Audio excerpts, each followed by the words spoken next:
בוקר טוב, שבוע טוב. We embark today on a mini series. So we have a series about Rabbanim, and we begin a mini series about Rav Abraham Isaac Kook. I do hope to be able to finish it in 3 weeks. Anyhow, in 4 weeks on Gimel Tammuz, I am leaving for another sevev of Miluim of 40 days. So we would have to finish it this way or the other.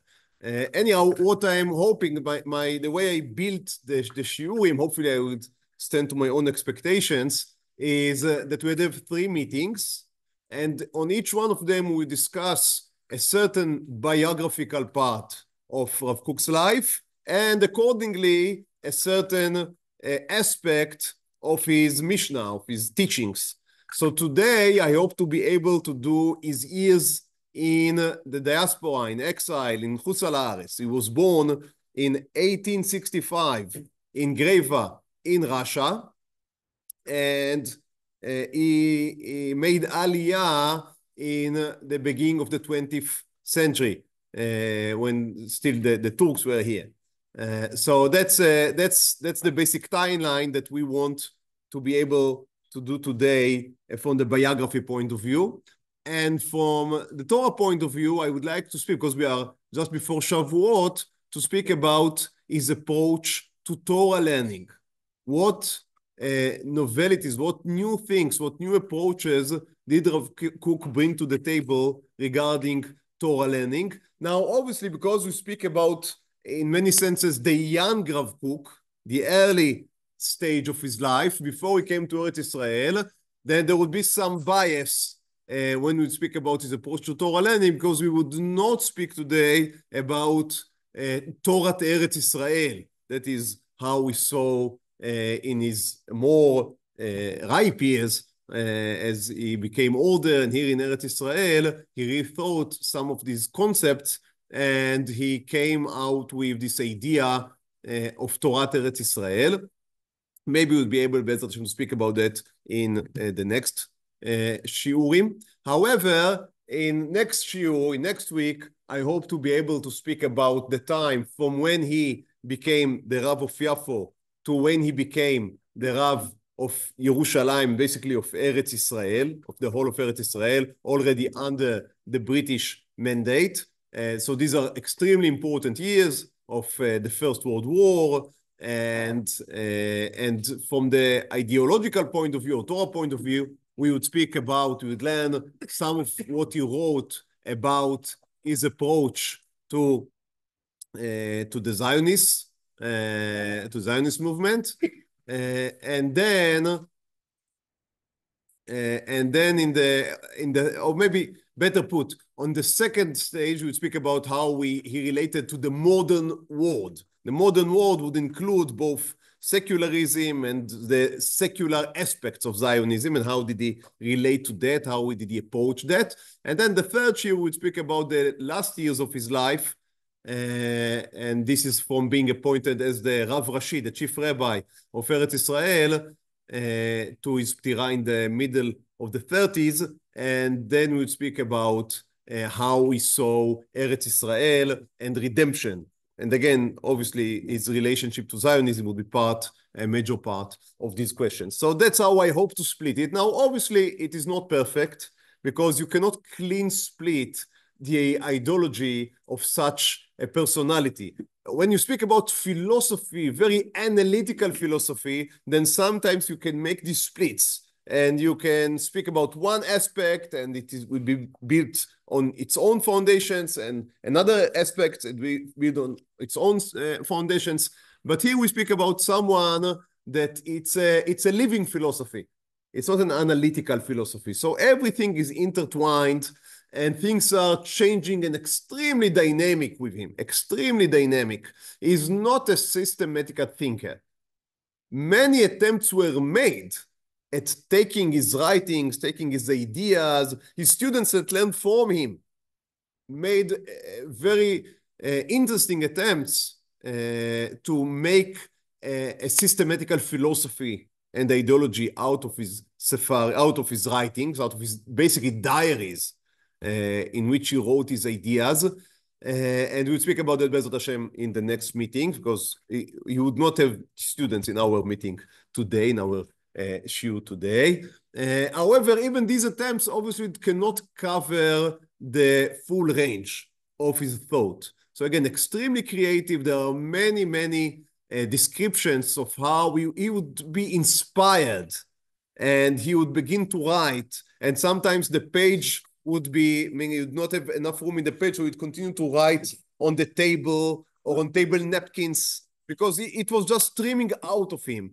And again, when you write in that way, it is not analytical. So there would be many contradictions. And I hope to speak about it today, also that he was not so afraid of contradictions. It was, in truth, it was part of his shita.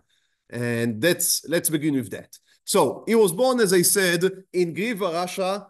Today it's part of Lithuania, in 1865. Now his family was poor, and in the beginning of his life, when he was a child, then the mother was making their living, the family parnasa, and that is by selling. I mean, basically, she was the owner of a Beit Marzeach, right, of a drinking house. So there is a nice, more nice names. But that was what she was doing. Now, you shouldn't scoff at that, because those of us that came from this part of the world, many of our forefathers or foremothers, that's what they were doing. It was a very respectful Jewish hand work in Russia. And the reason was why it was a good Jewish position, because Jews did not drink. So if you give a Russian guy or a Lithuanian guy to run the local drinking house, then after 2 days, there would be no drink left. But if you let the Jew run the house, then everything goes smoothly. So that's why that worked for centuries, basically. However, the Russians were not happy with that for many reasons. One is just pure anti-Semitism, as happened many times. So the Jews were doing good in some area, so let's bear them from this area, so they won't be so smug. So that's one maybe main reason. Another reason is that it became perceived as the Jews were making the Goyim, the Gentiles, alcoholic, because they would sell them alcoholic beverages, and they would, obviously the Jews now are long gone from this part of the world, but drinking is not gone. So we know that there's nothing to do with the Jews. But however, it didn't look nice, right, that the Jews would sell others and enable them to become drunk, and they would not drink themselves. So it looked like they are abusing or taking advantage of the weaknesses of the local Gentiles. So that was another, yes. Just because it wasn't culturally It was not culturally accepted by the Jews. They drank, they drank in the Kiddush, in Shabbat, but even less than what is the custom today in North America and here in Israel, in certain communities. I think we have much more drinking going on than what they had. Much more. That's my perception. Now, I didn't do any study, but it's my perception from reading. That's what it seems to me. So it was his mother working. That's right. And his father was a Talmid Chacham. To be doing that. It seems that it didn't raise any eyebrows. Yeah, that's what I can say. I also, when I was reading that, I was wondering, because it doesn't seem like the crowd that, you know, what as they call the Bat Israel Kshera would want to go around, but it seems that it worked. It worked. That was the Parnasa, exactly. For Parnasa, do what it needed to be done. And as long as they had the backup of the Russian authorities, then you could throw someone and put him in the blacklist, and you won't be able to go inside again. So if someone is doing something that is behaving, right, is misbehaving, then you can bear him from entering again. And that was a great threat against these type of guys. So it worked as long as it worked. And then the Russian government decided the Jews are not allowed to sell alcohol anymore. basically what they did, they didn't say the Jews are not allowed. They nationalized the selling of beverages and they gave it to their own people. And that what that meant was that you take it from the Jews and you give it to the Russians. That's basically what happened. So the Jews lost this source of income, and it also happened to the family of Rav Kook. His mother lost her income, and then his father had to come up with some way of just earning bread. So what he did, as he was a Talmid Chacham and a graduate of the yeshiva, the great yeshiva of Volozhin, about which you speak already a few times, then he became, they called it a shadar. It's a meshulach, called in some places, or basically a schnorrer. So that's the unnice word for that. And he would go from house to house or from city to city, and he would collect for them and take a certain percentage to himself. As you can imagine, that is not the type of work in which you become rich or respectful. But he was a Talmid Chacham, but he was obviously very connected to Volozhin, as you would see during this shiur, and that's what he decided to do, and that's how they made their living. Now, what is very interesting about his family, as I said, his father was a Talmid Chacham of the Lithuanian type. He learned in Volozhin. He was a mitnaged. However, his mother came from a very Chabadnik family. So even the marriage are interesting that they got married, but also it gave Rav Kook, even as a young boy, the ability to see the differences between these different systems of thought. And I think that obviously he had this type of personality, but it gave him, it triggered him, it enabled him to understand that the truth does not sit in one camp only. That's a great lesson for life. And from there on, you would see it in a minute, from there on, I think that he was able to implement this lesson in many, many, many other areas. He understood. Now, he was not a relativist, very far from it. He thought there is a truth. There is a divine truth. But if the truth is divine and God is great, then truth is great, then no human being can claim that he got all the truth in his own pocket. If you want truth, you must be open to the idea that different people or different ideologies or different, if you'd want, streams or movements in Yahadut, in Judaism, reflect different aspects of the one and holy truth. And that is the first step in understanding the projects of Rav Kook. That's a very small step, a baby step, but a very important step to understand even where he's coming from. So for example, let's read a letter that he wrote that's in source Aleph. And that's a letter that he wrote to some rabbi that wrote to him saying that he is old when he is writing this letter. It's beyond our ears of that we are dedicating this shiur to. But it's important because I believe that he's expressing things that he had learned as a child. And some rabbi complained that he is not clear enough. Is he a mitnaged or is he a chatzid? He should say what he is and come out and don't hide. Okay, so now let's read what he has to say about it. Source Aleph, it's from אגרות, הראי, it's from his letters. ואיני מוצא את עצמי בזה, רואה את חזון השלמות. He says, to be honest, I cannot find in myself the ability to see the vision of shleimut, of wholeness. כי אם בחיבורם של כל חלקי הטוב, אשר הושפעו לנו מכל הצדדים השונים, מאז מקדם ועד הדור האחרון. He says, I can only see the vision of truth coming forth by adding the different aspects, the different parts of good that were given to us from the different sides, from the beginning of time to the last generation. So don't ask me to define myself as a chassid or as a mitnaged. Why should I? Or even, for that matter, as an Ashkenazic or as a Sephardic. Of course, in the end, I would have to practice something. So practically speaking, yes, I would have my shul, and Rav Kook, for almost all practical matters, was an Ashkenazic mitnaged. He was a Granik. He was a student of the Gra. He was a Volozhin.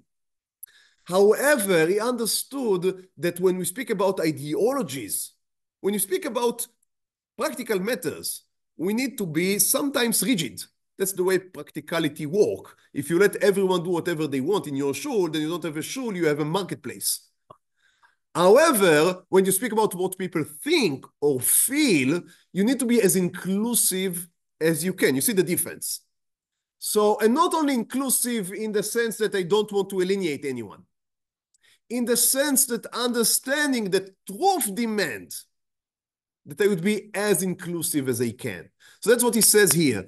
עבודת הקודש, the holy work, של סלילת הדרך ועשיית הגשרים בין התאומות המפרידים, זאתי העבודה שהייתי חפץ, שתהיה חביבה על כל העוסקים בנשמת הדאורייתא, כמו שהיא חביבה עליי עד לאחת. He says, the holy work of bridging the differences and paving the roads between the different camps. He says, I would have liked it to be loved by everyone who deals with the soul of the Torah as much as I myself love this work.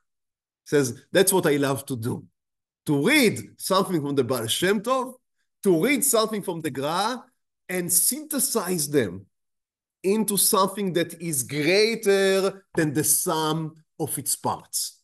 And he says, I would have liked that other rabbis, that other people who deal with the soul of the Torah would say the same. Instead of coming to me and arguing that I must declare myself as adhering to the Gra or adhering to the Baal Shem Tov, what you should demand of yourself, he says, to the man he's writing to, you should demand of yourself to be able to grow out of the one-size-fits-all outfit that you were raised with and understand that there is something to be learned from everyone and anyone, especially if we speak about people as great as the Gra or as the Baal Shem Tov.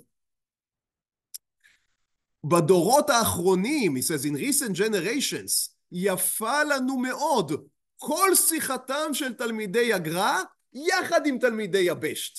He says, in our recent generations, it is beautiful to have the speech, the Torah of all the students of the Gra, of the Vilna Gaon, together with the Baal Shem Tov students. Why should we choose? This is beautiful, and this is beautiful. There is truth, and there is truth. What we need to understand now is not a superficial man, I don't even would call it a thinker, that just say, yeah, there is truth everywhere. Of course, that's a very easy sentence to say, and it means nothing. It just means there is no truth. If you say there is truth everywhere, and by that you close the case. If saying there is truth here and there can only be seen as meaningful if you can point out how the synthesis of these two forces can work. What is the meaning of saying there is truth in both of them? Otherwise, it's just empty words. So he says, I think it's so beautiful, yafa, beautiful, having the Torah of the Gra, of the Mitnagdim, with the Torah of the Besht, of the Hasidim, שהיו עומדים במצב כל כך ניגודי זה לעומת זה בשעתם. He says, when they were standing facing each other in their own time, they seemed so contradicting, right? They were putting excommunications, bans one over the other. But now, having historical perspective and moving afar from maybe personal enmities, we can see that they do not have to be enemies. But he says, ולא בלא עמל וכישרון תיברא לנו ספרו שם. He says, again, this is not just empty words. We need amal, toil, and kisharon, skill. toil, that's not the word? Toil, yeah. עמל וכישרון. So hard work and כישרון and skill in order to create the literature, ספרות שלמה, שתכשיר את עצמה לאחות את הקרעים הללו ברוך. He says, we have in our spirit, in our רוח, we have קרעים, right? We have features, yeah. And we need to reconnect them. אבל מה יקרה היא התולדה שעתידה לצאת מהעבודה הזו? It's so rich, so meaningful. It would be the fruits of this work of reconnecting, of reuniting our fissured world of thought. שהיא איחויה של האומה בפועל. So it's not only when you are re-harmonizing these different schools of thought, you are also reuniting the Jews. Because the Jews, you know, every two Jews have, of course, at least 4 opinions. And if we are not able to reunite these opinions, to see them as part of a whole, then the Jews would have to fight each other. If the opinions fight each other, then the Jews fight each other. However, if we are able to sit, and I have my own opinion, but I can see the woefulness of your opinion, and I would say, you know, the world needs someone like me and what I do, but the world also needs someone like you, because there are different aspects of truth that I can, I mean, I'm a human being. As a human being, I am limited. So the world also needs you. We are both needed. That's something that is very difficult for people. He would take that to the extreme. We are speaking today about Torah and about giving place to the different schools of Torah. That is easy. I mean, it's not easy at all, but relatively, it is easy. We're going to speak next week about giving room to the new ideas of the 19th century, of atheism, of secularism. Can you give room to these type of things, or are they destructive and you need to work? I mean, Rav Kook knows there are things in the world that are evil. Not everything has a place. There is Amalek. But to what extent can you expand your tent? That's the question. Without losing its meaning. Again, it's easy to just say everyone is accepted, but then it just means nothing. So you have no real saying. To what extent are you able to expand yourself while enriching your spiritual world and not losing its coherence? So what about atheism and secularism and modernization? That's Imir Hashem next week. And then the week after, what about not only secularism in some philosophical sense, what about secular people that in your face are eating treif and not living to the halakha, and I'm using very gentle language here, do not live to the halachic standards that you think they should live to? How do you accept or not accept? Not accepting, what does it mean? To what extent would you cooperate with them? Would you validate them? Now that's something that is problematic. When you validate something like that, would your children maybe want to, if that's a valid way of life, there is a holiness also there, then why won't your children choose this path and way? How can you retain your belief in the truthfulness of what you are doing with, at the same time, giving validity and meaning to other ways? These are very difficult questions.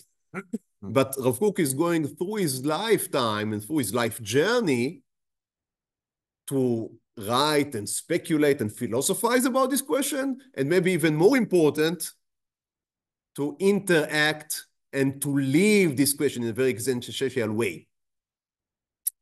And he says, he's finishing here this letter, he says, reconnecting the nation בשאיפה ברורה למטרתה המרכזית, תשובתה אל חוסנה בארצה ברור מילויה. As I said, this is the mature of Kook. So here he says it's not only the philosophical question of regaining our wholeness as a nation and the wholity of the Torah as one thing, as one enterprise, says it's also the question of redemption. Because in Chutz La'aretz you can have some people that would live in Bavel, and people that would live in Ashkenaz, and people that would live in Sfarad, and each one would take his own part of the Torah, as we say, his own letter of the Torah, and observe and keep it.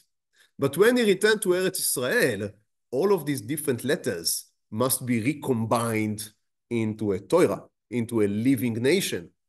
You cannot remain what could have maybe sustained when you are separated in the Galut cannot be sustained here. I think that we understand it, right? Maybe you are not able to act according to our understanding, but we understand that we must somehow give room to everyone. It's very difficult. These are very difficult. This is a very difficult, I may say, birth process. The nation needs to be reborn. The Torah, in a sense, needs to be reborn, because once we had the whole Torah, and then the nation was scattered in the exiles, and each Tiblach created his own version of how do you learn. So you have Mitnagdim, and you have Hasidim, and you have Sfardim of this type and the other type, and you have many stripes. And then you come together and you need to give rebirth to the whole thing, because it must be united into one. That's, again, something that he began with, and he was able to coin it, he was able to speak about it. I would not have the language to say these words without him already century ago giving us this language, giving us these terms, this way of thinking. But unfortunately, this is a work that is much beyond the ability of one person. So he gave us the mission and some of the tools that we are using, but that is something that is ongoing yet.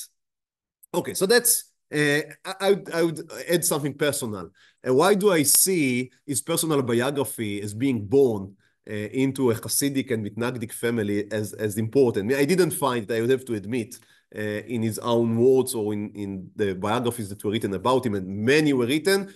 By the way, I would recommend, as I segue into that, Yehuda Mirsky just recently published a new biography. There are many, but he just recently published a new biography, and he's an English speaker. It was published both in English and in Hebrew. I didn't read the English, I read the Hebrew, but I believe that that's the most readable biography that I read about Rav Kook. Very readable. Now, as it is, when you are doing it very readable, it may be that some of the philosophical depth is less pronounced. However, it's a pleasure to read. It's very extensive. It's very updated. So I have the Hebrew. I have the Hebrew copy in my home. If I would remember, then I would send you in the group WhatsApp. I would send you the English name, and if you want, I guess that in some library or maybe even in Kindle, you can just download it and or just order it in the old form and enjoy. Okay. So that's so I wanted to say. So why do I have a personal interest in that? Because my own grandfather, the father of my father, was also born to such a family. Admittedly, he was born in the beginning of the 20th century, so half a century after Rav Kook. So I guess it was less rare, this type of marriages. But still, my great grandfather, his grandfather, was a Rav in Romania, and a very mitnagdik Rav in his view and personality. But his mother came from a Hasidic family, a very strong Hasidic family. And I think that even, I was not zoche to meet my grandfather, but I think that even to me, some of this blend of this synthesis has trickled. So I do believe that this type of marriages enabled a much wider view on tradition than just having a replication of the same thing again and again and again. Yes, Michael. What's the name of the biography? Yehuda Mirsky. Yes. Yes. Okay. So, that was his family. Up to the age of 13, he learned by his father. Again, his father was a great Talmid Chacham. And at the age of 13, he's being sent to a cheder, to yeshiva. The cheder is up to the age 13. To a yeshiva ktana, in a place named Lutzin. And there he learned from a Rav that is called Rav Eliezer Don-Yahia. Again, extremely interesting. You can immediately know by the name Don-Yahia that we speak here about someone that is from a Sephardic origin. Now, he himself was already a few generations far from his Sephardic origin, but however, if you keep the name, as long as you keep the name, you keep the, I would say, the heritage, right? You keep the identity. And so again, that was some type of an expanding of the horizons of Rav Kook. Now, Rav Kook has a beautiful description of this Rabbi Eliezer Don-Yahia, because in 1932, a few years, couple of years before his passing, one of the children, or maybe the grandchildren of Rabbi Eliezer Don-Yahia, wrote a biography about his father or his grandfather. And he asked Rav Kook to give an askama. So in the askama, Rav Kook has a nostalgic reminiscence of his years in the yeshiva in Lutzin by Rabbi Eliezer Don-Yahia. So let's look at source bit. And he says, so that's from his askama to the Sefer. Again, that's looking from very far away, from 1932. Simchati kfula, he says, I have a double happiness. כאשר בימי אלומי ונעוריי, when I was young, זכיתי להתבשם מבשמו הטוב. So I had the merit of smelling the good perfume. That's the literal words. של כבוד הגאון הגדול המנוח רבי אליעזר דון-יחיא זצ"ל. שלנצח לא אוכל לשכוח את מאור הפנים. He says, I would never forget. He doesn't say here the Torah. Doesn't say the teachings. I'm sure that he also learned that. But he says, the light shining from his face. The מאור הפנים. גדלות הנשמה, the greatness of his soul. אוצר הטוב והנעימות. Just imagine someone 70 years later, 60 years later, writing about his Rebbe in the age of 13 and 14 in such glowing terms. So what an impression he must have made on him.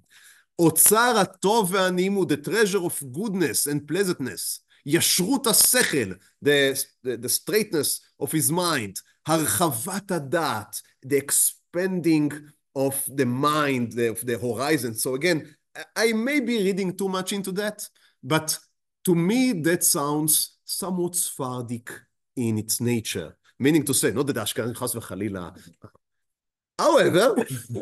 However, the trademark of the Ashkenazic way of learning is like a laser. Very focused, very narrow on especially Talmud and Rishon, the Gemara, Rishonim and Achronim, and building beautiful and very complicated and intricate buildings of thought on this very specific and limited ground. So think about like a high building built on somewhat of and you can put very much into all of these stories. However, it's a very focused, like a laser ray type of learning.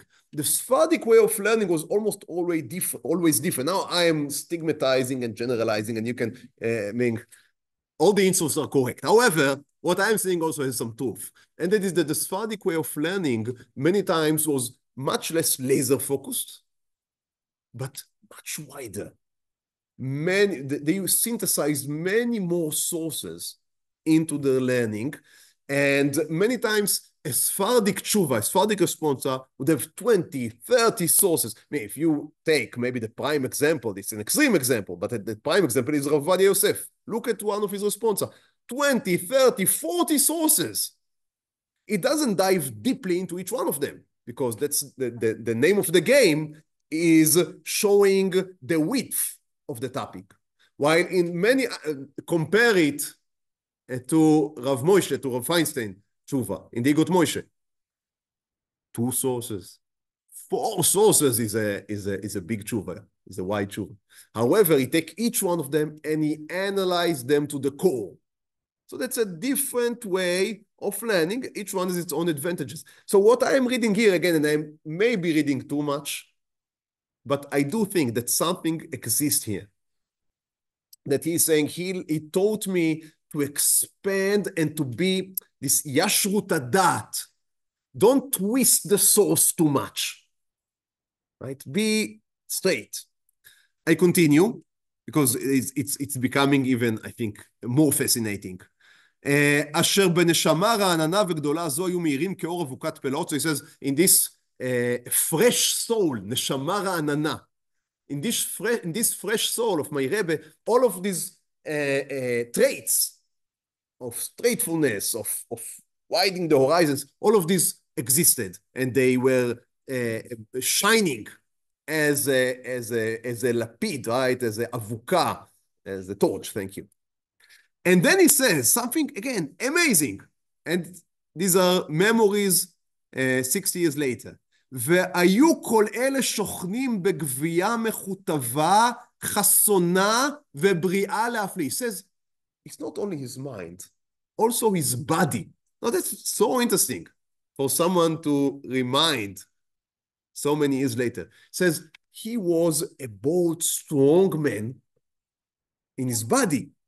And healthy, שהזכירה לנו את גבורתם של ראשוני ראשונים גיבורי ישראל, גיבורי דוד ושלמה. Says you looked at him and you didn't see only the Talmid Chacham in the Beit Midrash, right, sitting in his crooked back and his huge glasses. And no, you saw someone who is a man. And he's a hero, he says, גבורה, גיבור. גבורתם של יחידי התנאים והאמוראים אבות האומה, אשר הנחילה לנו המסורת הקדושה רשמי גבורתם הגופנית. He says, our holy tradition has, and in the Gemara you find some אגדות, some stories about some of the Tanaim, especially if you speak about David HaMelech. The Tanakh needs to say, right, again and again, that he was a good-looking man, and a strong, and a hero. So it is not right to say that Yahadut is not interested, has no interest in external appearance. It's not correct. It's something that happened during the Galut, that this side of our tradition could not come into expression, and as happens many times, when you do not use your muscles, then they denigrate. So that's what happened to us. However, says Rav Kook, when I saw him, I saw a full, a complete Yid, a complete Jew, in his soul, in his mind, in his body. For me, again, it's so interesting. You see someone that is looking for wholeness, even from a very young age, is extremely sensitive to everything. He is trying to take everything in and to build something that is complete. And so that's from his askama to the book about his Rebbe. Okay, so he's learning by him for 5 years, from Rabbi Eliezer Don-Yahיא, for 5 years, from 13 to 18. And then in the year of 1883, when he's 18, he wants to continue his learning in the yeshiva, the high yeshiva, the big yeshiva, in a place called Kriva. It's not Greva, it's not where he was born, it's Kriva, okay, in Lithuania. However, and now that's an interesting story. However, when he is in the agala, right, he's in the carriage, right, in his way to Kriva, the wheel breaks down. So they get stuck in a place called, I apologize, I can't remember these names in Lithuania, Samargon, or Samargon, I'm sure that I'm butchering the name, Samargon. And he has to delay there till the wheel would be fixed. So it's a day walk. And the Rav of the city, so he take a hold in the Beit Midrash or something, and the Rav of the city approaches him, and the Rav says that this is someone who you do not want that he would slip from your hands. What? That he should slip from your hands. It should, right? That you would miss him. Yes. No, not sleep. No, yes. Yeah. I apologize. So he is obviously he's a genius. He's a bright man, and also again very sensitive. And the Rav of Samargon is called. His name is Rav Noach Chaim Avram Shapira. Now, there is not so much known today. He was a great rabbi in the day. What is important was that he was related to the Volozhin Yeshiva because he was the brother-in-law of Rav Chaim Soloveitchik, the Rosh Yeshiva in Volozhin, about whom we already spoke. And if you remember, the father of Rav Kook was also a boger and also a schnorrer, a shluach of the Volozhin Yeshiva. So obviously they had an immediate connection.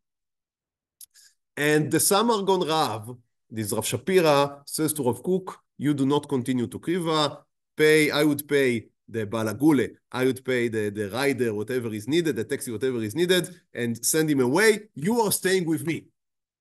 And Rav Kook takes the offer. So it's so interesting, you know, the end of God, because he was supposed to go to this place to Kriva, and he spoke with his father. And obviously, you don't have a phone, right? You cannot phone your father and tell him we change plans. He just changed plans as an 18-year-old guy. And it's very interesting. It's part, I don't want to say way too much, but I would say that reading some of the memoirs of not necessarily Rav Kook, who's he's a class of himself, he's a league of himself, but just the regular guys, right? The Reuven and the Shimons that were going around in the age of 14, 15, just going all over Europe.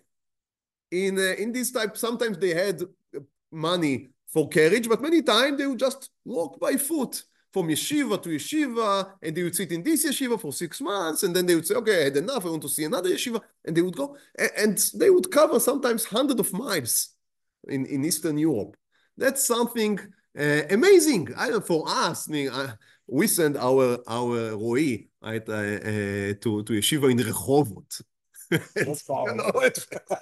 If he is going and his phone doesn't answer for 5 minutes, he has.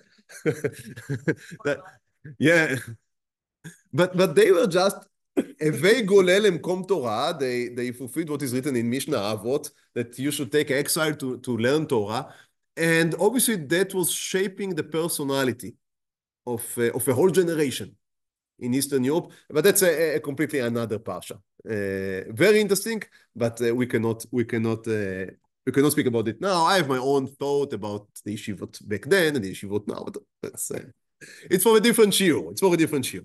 Okay, so he stays in Samargan by this Avraham Rav Shapira, and he begins to learn in what was called there the kibbutz.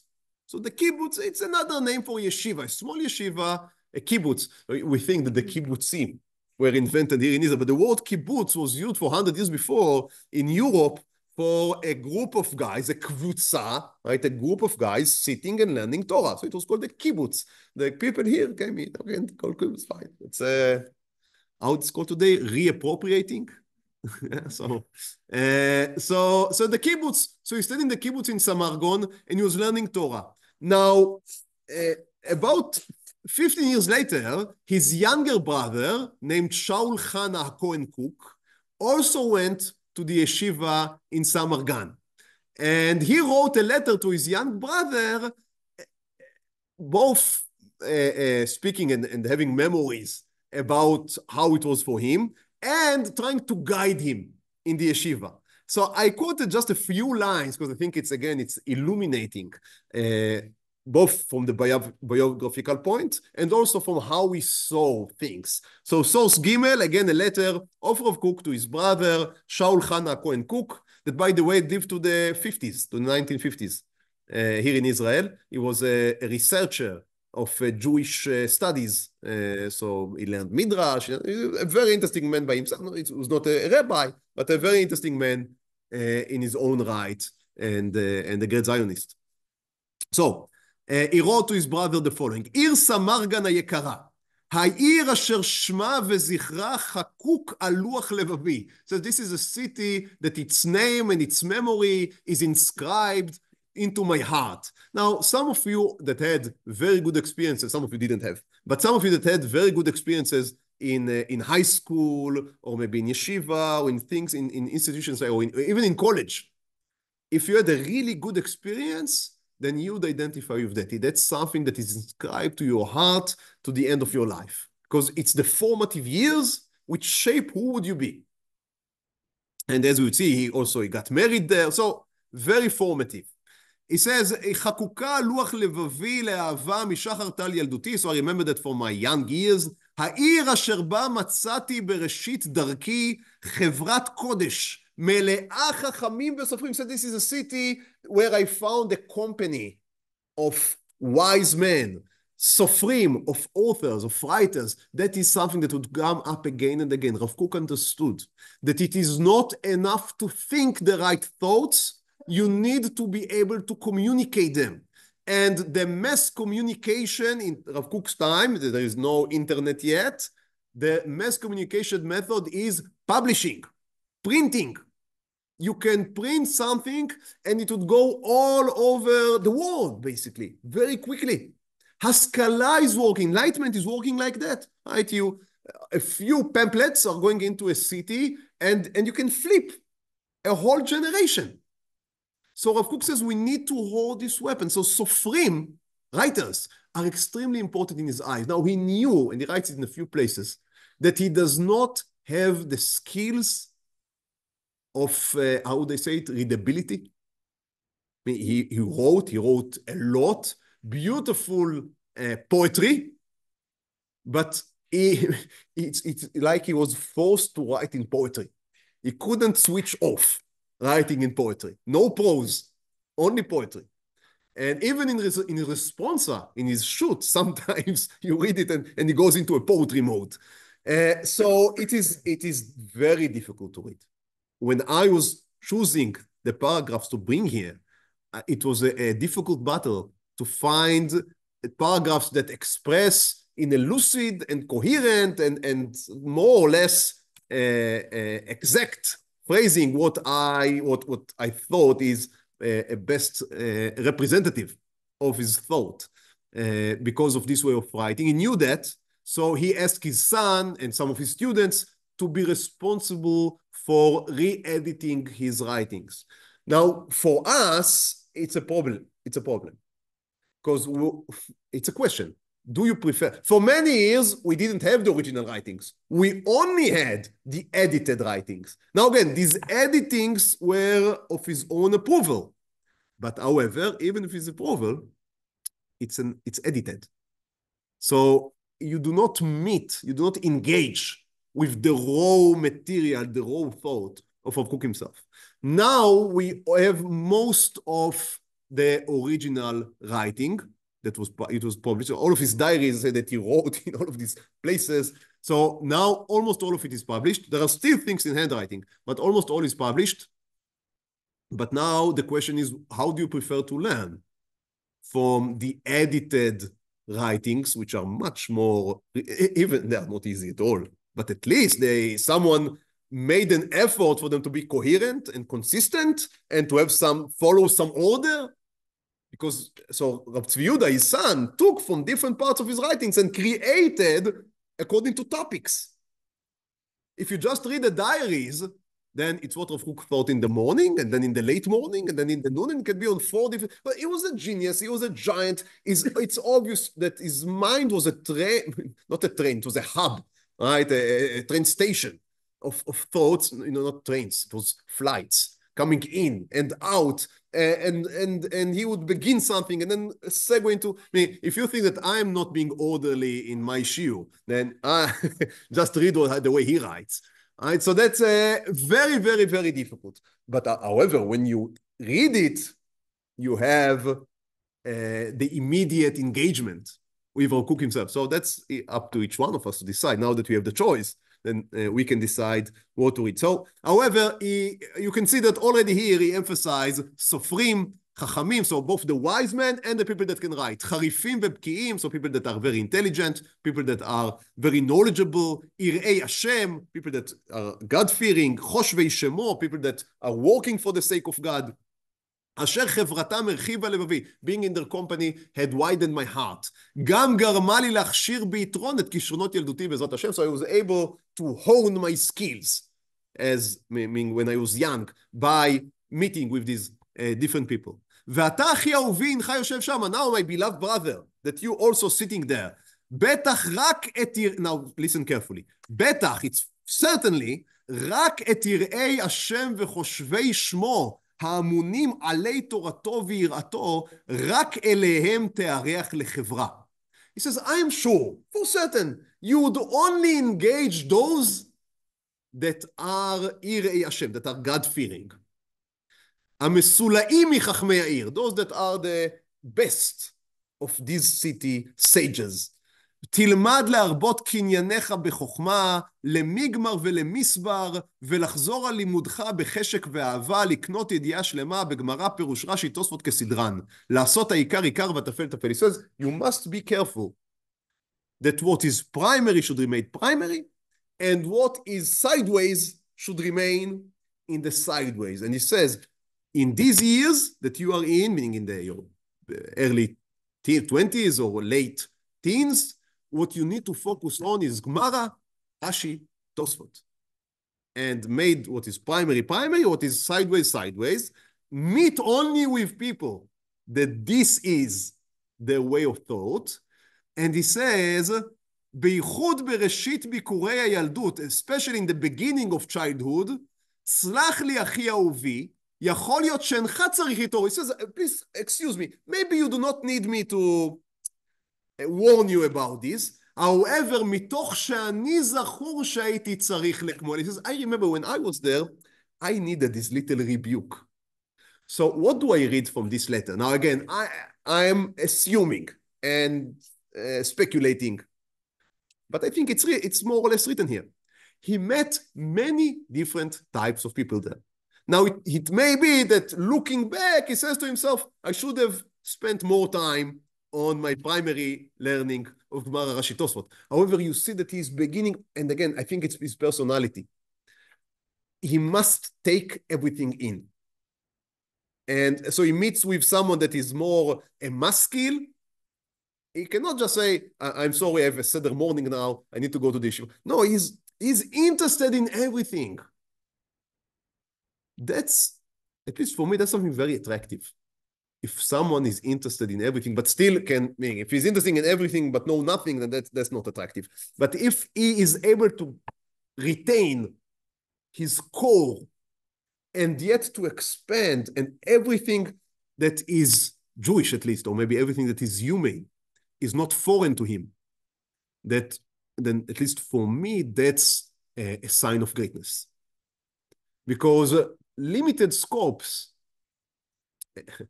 there are great people, great rabbis, right? That no, Gemara, beautiful. It's not, who am I? I know nothing, not Gemara, not other things. So that's, but I'm not in the league.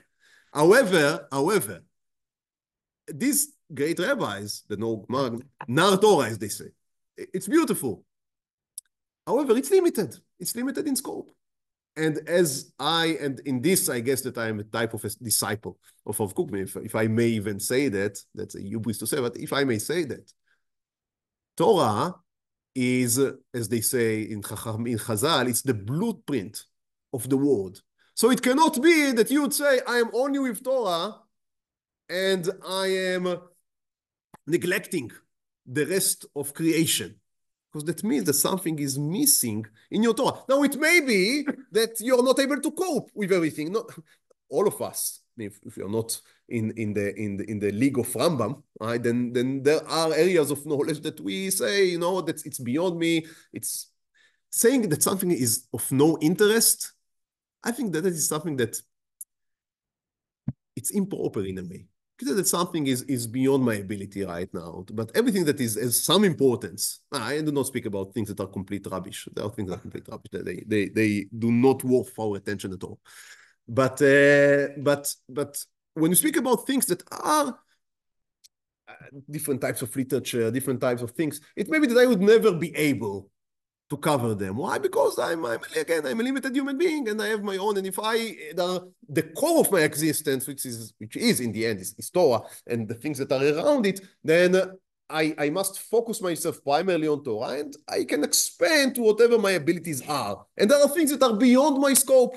There are people that can retain this internal core and expand themselves and say everything that is, as I said, at least Jewish, but for Rav Kook, everything that is human is part of what, for me, is Torah. And I would incorporate it without giving up on the internal core, not internalizing and then compromising on the fire of Torah, on the fiercity of Torah, but internalizing it, and by that expanding Torah. That's not a sign of greatness. That is the definition, I think, of greatness. And that's and again, for me, that's what I see here in this small letter. Now, he's warning his brother. He says you should go step by step, and maybe his brother was also not. I mean, he saw his brother is not him. However, you see that when he saw someone, when he met with someone, he needed to learn from him, and to see how he grows out of this engagement. Okay, our time begins to end, and I didn't even, we are only in the 20s, in his 20s. In 1886, and another interesting thing, in 1884, after a year in this summer gun, the Aderet, about whom we had a shiur a few months ago, the Aderet, Rabbi Eliyahu David Rabinovich Teomim. So the Aderet met him and decided that he would be an excellent, it's more complicated than that. There was a shidduch. But the conclusion was that the Aderet thought that he would make an excellent son-in-law. And he married him with his daughter, Alte Batsheva. And yeah, you remember well. Yeah. That she was given a name. You are right. And they married in 1885. And he said to Rav Kook, you can now go to Volozhin, which I guess was some type of a dream for Rav Kook, and I am covering all of your expenses. And so Rav Kook went. I think they were only betrothed, and Rav Kook went to the Volozhin yeshiva for a year, and he learned there from the Natziv, Rabbi Naftali Tzvi Yehuda Berlin. You also spoke about him. And again, what he emphasized when you speak about the way of learning of the Natziv is the breadth, also the depth, but the width of knowledge and the ability to take from different fields of Torah that were not really learned in full extent before the Natziv, as the Geonic literature. That is something that for 700 years at least, if not more, was almost not touched upon. And the Natziv is going from libraries looking for manuscripts in order. The Natziv says, if I really want to understand the Gemara, I need to learn the commentary of the people that lived as close in time to those that read the Gemara. Now, again, that's a very different mindset than your classic Ashkenazi rabbi would say. If I want to understand the Gemara, what I need to do is to sit with the Gemara and just, right, and shekel. Which is, by the way, a beautiful way, which I am doing to this day. I'm very happy with that. However, Rav Kook was of a different mindset. He says, no, I need to get as much knowledge as I can, and then I would be able to analyze and to see the full picture. And he found that in the Natziv. And he fell in love with the Natziv, and the Natziv really, really liked him. And he was there in Volozhin for a year and a half. It seems, now it's very cryptic. Obviously, there are issues of, I would say, kavod, in the sense that he didn't, well, I would say my own speculation without expanding too much. I think that he was not comfortable in the yeshiva. The yeshiva was extremely Lithuanian. It was Volozhin, after all. And even him davening more than the usual guy in the yeshiva, so they called him the frumer from Greva. So that's not necessarily a compliment in this type of environment. So he was seen like, because he tried to combine Hasidut, and nowadays everyone is neo-Hasidic, but in Volozhin that was not what was accepted. And you were supposed to daven quickly, do your duty, and go to learning Torah. And davening for too long was suspicious. Something wrong is going on. So my feeling is, again, I cannot give you any explicit sources, and I don't think that he would ever write such a thing. But we know from others that they gave him this nickname. So I can surmise that he didn't feel, he loved the Netziv, and he had a very good relationship with him, but he didn't got so well with other boys, and it's not boys, it's 20 years old guys already, and even not, it seems, with some of the staff, which again saw him as going in not in the right path. Now again, that's, I have to be very, very respectful and diligent, but that's type of a narrow-mindedness. Because you see someone with Rav Kook, now they didn't say he's Rav Kook, but you are trying to cut the wings of the eagle.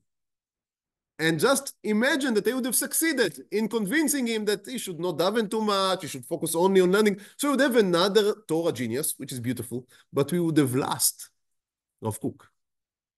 Now for me, as a Rav, as a teacher of boys of exactly this age, that's a great lesson. That's a great lesson. Not everyone must be made in the same cookie cutter. Okay, we have to finish here because our time is up, and I didn't even manage to finish half of the third of what we wanted to do today. We'll have to see how we are going on with that. However, he's such an important personality. The truth is that he does deserve that you would speak slowly and understand. Is not, when you speak about Rav Kook, we do not speak only about Rav Kook.